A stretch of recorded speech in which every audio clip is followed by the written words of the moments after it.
Thank you, Mr. Chairman. Evidence suggests that the SARS-CoV-2 may have leaked from a lab at the Wuhan Institute of Virology, or possibly, we now know, possibly from a Wuhan University lab.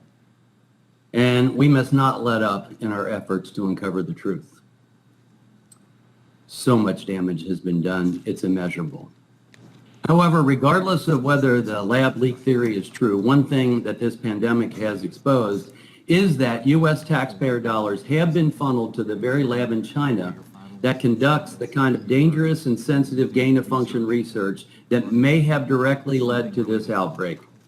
For those who don't know, gain-of-function experiments are designed to supercharge a pathogen like a virus and make it more dangerous to humans and potentially more deadly. Advocates in favor of this kind of research say it aims to improve understanding of disease-causing agents and their potential to cause pandemics. However, despite the potential benefits we might possibly gain from it, gain-of-function research can pose enormous risks to biosecurity and biosafety and humanity when conducted without the proper safety precautions. Last week, The Intercept reported that it had obtained more than 900 pages of NIH documents outlining collaboration between the EcoHealth Alliance, a U.S.-based nonprofit, and the Wuhan Institute of Virology. The documents appear to show several examples of the U.S. supporting gain-of-function research in China. It's outrageous, actually. It's incomprehensible to think that we may have funded this type of dangerous research conducted by one of our greatest adversaries. Congress needs to ensure that American taxpayer dollars are never again used to fund this grave and potentially devastating research to continue in uncontrolled environments. It is especially critical that we make sure federal dollars are not directly or indirectly going to fund projects conducted by our foreign adversaries like China.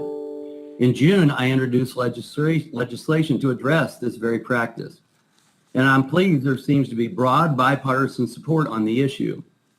The Labor HHS appropriations bill that recently passed the House contained language getting at this issue of federal dollars from directly or indirectly going to fund gain-of-function research in China, Russia, Iran, and North Korea.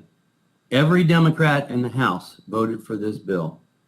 Unfortunately, because it was an appropriations bill, the corresponding penalty in my bill that would ensure compliance with this provision could not be included. That's why I'm offering this amendment today, to give those provisions some teeth. My amendment would simply remove tax-exempt status for 5 years for any entity the Secretary of Treasury finds to have used federal funds to support sensitive gain-of-function research in adversarial nations like China, which would include the nonprofit EcoHealth Alliance. Mr. Chairman, I'd like to submit for the record Monday's Wall Street Journal editorial outlining why Congress must continue to work to get to the bottom of COVID-19's origins, as well as focused efforts of funding gain-of-function research. All right, so ordered. Would the gentleman yield? Yes, sir. Was that the editorial that was critical of me? I don't want to be too helpful to you, but I will insert it in the record. Well, thank you. We'll talk about that offline, sir. It's entered into the record. Thank you. Regardless of if you believe the evidence shows the COVID-19 virus originated in a lab in China, one thing we should have consensus on is that China is not our ally in getting to the truth. As noted in the IC's declassified takeaways a couple weeks ago, China continues to hinder the global investigation into the virus's origins.